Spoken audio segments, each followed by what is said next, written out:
اعوذ باللہ من الشیطان الرجیم بسم اللہ الرحمن الرحیم۔ اور وہ اپنی خام خیالی سے کہتے ہیں کہ یہ چوپائے اور کھیت ممنوع ہیں، انہیں کوئی نہیں کھا سکتا مگر وہ جسے ہم چاہیں، اور جو کچھ چوپائے ہیں جن کی پشت پر سواری اور باربرداری کو حرام قرار دے دیا گیا ہے، اور کچھ چوپائے ایسے ہیں جن پر وہ اللہ کا نام نہیں لیتے، اور یہ سب کچھ انہوں نے اللہ پر افطرا پردازی کرتے ہوئے کیا ہے، ان قریب اللہ انہیں ان کی افطرا پردازی کا بدلہ دے گا۔ اور وہ کہتے ہیں کہ جو ان چوپاؤں کے پیٹ میں ہے وہ ہمارے مردوں کے لیے مخصوص ہے اور ہماری عورتوں پر حرام ہے، اور اگر وہ مردار ہوں تو وہ سب اس میں شریک ہیں، ان قریب اللہ ان کو اس بات کے بنانے کا بدلہ دے گا کیونکہ وہ علیم و حکیم ہے۔ یقیناً وہ لوگ بڑے گھاٹے میں ہیں جنہوں نے علم کے بغیر محض جہالت اور حماقت کی وجہ سے اپنی اولاد کو قتل کیا اور اللہ پر افطرا پردازی کر کے اللہ کے دیے ہوئے رزق کو حرام قرار دیا۔ بے شک وہ گمراہ ہوئے اور ہدایت یافتہ اور راہیاب نہیں ہیں۔ اور وہ اللہ وہی ہے جس نے طرح طرح کے باغات پیدا کیے، ٹٹیوں پر چڑھائے ہوئے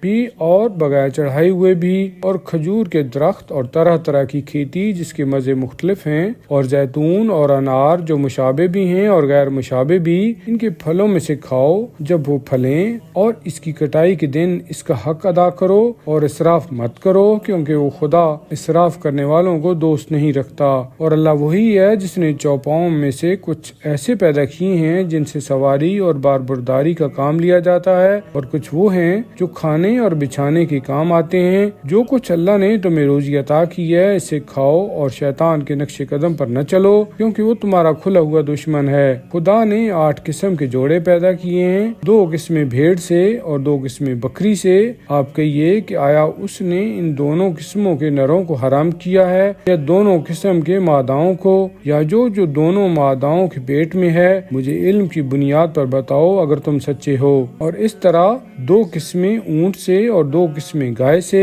کہو اس یعنی اللہ نے دونوں قسموں کے نروں کو حرام کیا ہے یا دونوں قسم کی ماداؤں کو، یا جو دونوں ماداؤں کے پیٹ میں ہے؟ کیا تم اس وقت موجود تھے جب اللہ نے تمہیں اس بات کا حکم دیا تھا؟ تو اس شخص سے بڑھ کر ظالم کون ہوگا جو اللہ پر جھوٹا الزام لگائے تاکہ کسی علم کے بغیر لوگوں کو گمراہ کرے؟ بے شک اللہ ظالم قوم کو ہدایت نہیں کرتا، یعنی اسے منزل مقصود تک نہیں پہنچاتا۔ کہہ دیجئے جو وہی میرے پاس آئی ہے میں اس میں کوئی چیز ایسی نہیں پاتا جو کھانے والے پر حرام ہو سوا اس کے کہ مردار ہو یا بہایا ہوا خون یا سور کا گوشت ہو، یہ سب رجس اور گندگی ہے، یا پھر فسق ہو یعنی نافرمانی کا ذریعہ ہو، یعنی جو اللہ کے سوا کسی اور نام پر ذبح کیا گیا ہو، یعنی غیر اللہ کے لیے نامزد کیا گیا ہو۔ ہاں البتہ اگر کوئی مجبور ہو جائے جبکہ وہ نہ باغی ہو نہ سرکش اور نہ ہی حد سے تجاوز کرنے والا ہو تو یقیناً تمہارا پروردگار بڑا بخشنے والا